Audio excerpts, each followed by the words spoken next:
Hi, welcome to Revenue Marketing Television, the CMO Insights series. I am your host, Jeff Pedowitz, President and CEO of Pedowitz Group. Today, I have with us as our guest, Will Wiegler, who is Senior Vice President and Chief Marketing Officer at SpringCM. Will, welcome to the show. Great. Thanks so much for having me. Yeah, it's been trying to get you on for a while, so glad you can make it this afternoon. So, Will, I've known you for a while, and you've been a CMO for a while. To you, what are some of the biggest changes you've seen in the last couple of years? I think that the impact that marketing has on a business has really grown or has the potential to be really large in an organization. Marketing can really drive growth in ways that go beyond how folks thought about marketing in the past, which may have been doing some events and making data sheets and, coming up with some clever campaigns. But now through the use of technology and tools and just sort of being more aware of how marketing impacts a business, we can drive real change in the business. We can drive measurable results.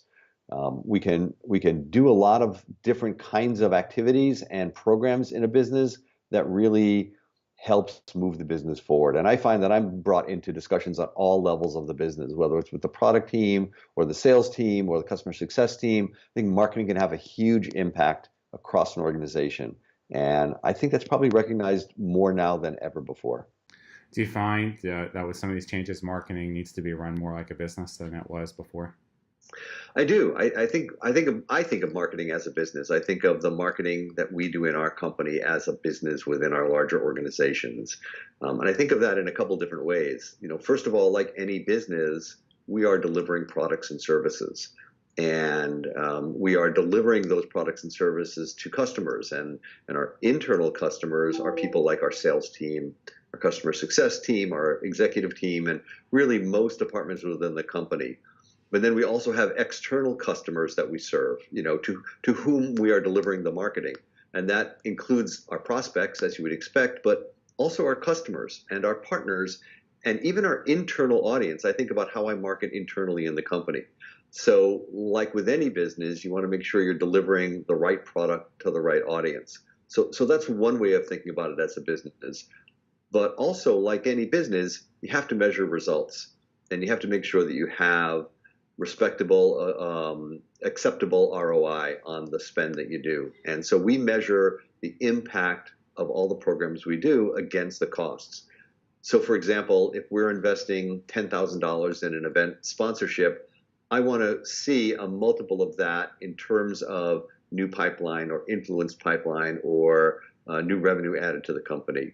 Some of it's really easy to measure, some of it's really challenging, but we attempt to measure it all. So does your boss hold you accountable for those metrics? Yeah. And I basically set most of the targets myself. I look at what I think we can achieve, and I set a goal for it. And we talk about that with the team. What are we trying to accomplish? How do we measure that we've really delivered on the programs that we're doing? And I report that to our executive team. I report that to our board, and I share that with teams across the company. I want everybody to understand the impact that marketing is having and the value that we're really delivering to the business. So, and that's awesome. Of course, I was going to expect you to say nothing else because I've known you for a while. So tell me a little bit about your approach to developing talent compared to, say, 4 or 5 years ago. What kind of people do you look for, and are you structuring your organization any differently today? So I have it's a pretty small team of really talented people, and each person has a distinct role and area of specialization and responsibility, but we also work collaboratively as a team, and we really do partner on most of the things that we work on. And really for me, that's just how I like to manage a team. And so that's been the way I've run it across multiple companies that I've run marketing, where I've run marketing. But we also, as a team, we always ask ourselves, how can we do better? Whether it's a webinar or a social campaign or a partner program, we always stop and say, how can we take this to the next level the next time we do this? And who else on the team can add value, and what other resources can we bring in to kind of accelerate the the impact of the programs that we're doing and make ourselves stand out. Everything we do these days is competitive. We're in competitive spaces. There's lots of noise and people vying for the attention of every single person we're trying to communicate with. So we need to make what we do stand out. And so I find that together, the team is really smart, way smarter than any one of us individually. So we make sure we lean on each other and we push each other hard. That's and awesome. That really helps everybody develop. So are there certain personality traits that you look for when you look for these people? Well, I look for creative people. I look for people who have some experience doing what they're doing, but maybe not exactly the things they're going to be doing with our team. But I want to see examples of how they have successfully driven programs in whatever role they're in. I want to see how well they play with others. What's their network like? What's the feedback of people who have worked with them before? I think, frankly, the skill set are things that you can develop if you start with the right, kind of core foundation. But the ability to be part of the culture and fit in and work well together, that's something that is really hard to change if the person's not wired that way. So we look for really great collaborative, creative people. So from a process standpoint, are there certain areas that you're focusing more on today? So we are always looking to improve our processes. We're always looking to ask ourselves, how can we do something better? We stop periodically and we kind of do check-ins to see, can we do something differently? Can we do something better? Can we do something that moves the needle in a different way? One of the things that we do is, we know that whatever we're doing today may or may not work today, but it certainly is not going to be the same situation 6 months from now or a year from now. Things change quickly, and we always have to look at how do we innovate and how do we take processes to different places than we've relied on in the past. So I'll give you an example. We had a marketing offsite meeting, and we talked about the things that have been successful for us so far. What's moving the needle? Where are we getting our really qualified leads? How are we developing new relationships? And we did an exercise called the End of the World. And this was actually suggested by one of my talented team members, Katie Gutwein. So shout out to Katie. And she said, let's do this exercise where we say, well, what if the things we do today stopped working or just weren't available anymore? What would we do differently? What could we do differently? So one of the things we looked at was inbound marketing. Inbound marketing is a great source of opportunities for us. We attract a lot of interested prospects because of the content we put out there and the marketing programs that we do. So the way we typically convert an inbound marketing lead is through a landing page and a web form. Somebody gives us their information and we reach out and we begin a conversation. Well, what if that stopped? What if that went away? What if people just stopped saying, I'm willing to give you my information anymore? Like what would we do with that? How would we convert people on our website? And so we started trying some new programs. We put in, for example, an automated chatbot on our website that uses some artificial intelligence combined with some real connections with live people, but in a way that starts a conversation with somebody while they're on the website. And we've actually used that now to create a number of meetings with prospects who never even got to a landing page on our website. Wow. So that was an example of where we said, okay, we're going to innovate and get ahead of the challenges before they are even a challenge for us, right? Web forms still work. They're not going away. We're not taking them off our website. They're still converting with great numbers. But we said, what more can we do that's outside of the realm? Love that. Yeah, I've seen a lot of people now playing around with chatbots and online chat, and not even just on their website, but they're using chatbots and multiple communities and social sites to drive additional engagement and communicate right at the point of engagement, whatever the channel might be. So, yeah, and that's really the ideal. If you can get a conversation with somebody when they're showing some interest and kind of lead them to the content that really is most valuable to them specifically, that's gold. So just curious, what are your thoughts on the MarTech evolution, revolution, and how are you strategically using technology within SpringCM? Yeah, good question. And I think marketing technology is essential to how we work today. think a marketing person can really be competitive without relying on some technology to help them do their jobs. So we build on two major platforms for our marketing technology, and nothing unusual here, but we rely on Salesforce and we rely on HubSpot. And Salesforce is used across our marketing and sales organizations and throughout much of the company. And it's where we track and measure the impact that we can have on sales. And we can follow the leads through the opportunity cycle, through the customer cycle, and use that as kind of a baseline for all of our data.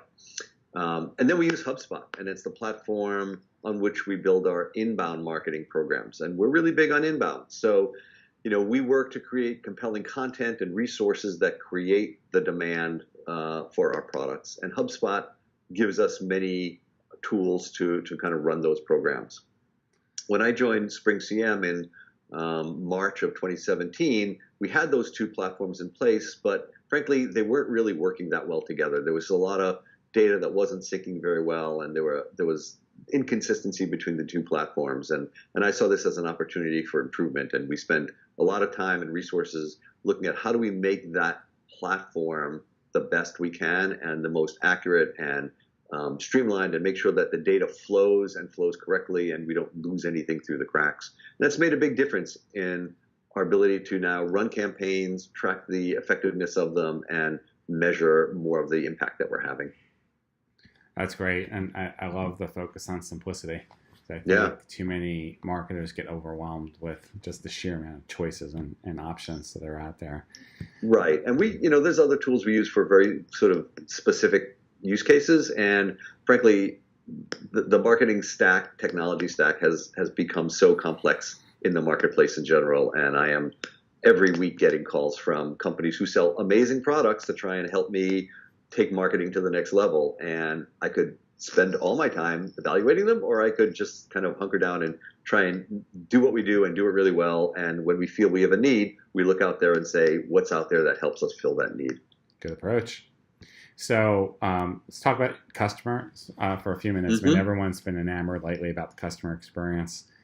I'm not exactly sure why, because it seems like that's something every business should be doing. But what's the difference between customer service and customer focus in building a better customer experience overall? So we approach the customer experience very holistically. And I think about that before they become customers, all the way through to the time when they are renewing with us, or even, if they choose to leave, or through an acquisition, they're no longer a customer. All of the different ways we can touch these individuals and become a valuable partner for them. So marketing takes a very active role in that. And it's not just, when I think of customer service, I think, how do I help a customer implement the software, or how do I help them when they have challenges and they need answers? And that's part of the experience, but it's only a part of the experience.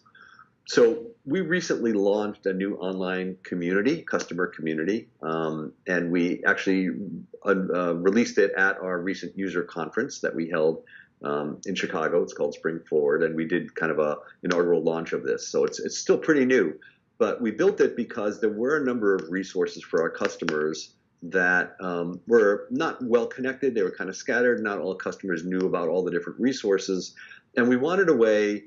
And this was something we heard from our customers. They wanted a way to connect with each other, learn from each other, learn use cases from each other. And we want to listen. We want to engage with our customers in ways that help us build better products that meet their needs and their, what they need to run their business well. So we launched this online community.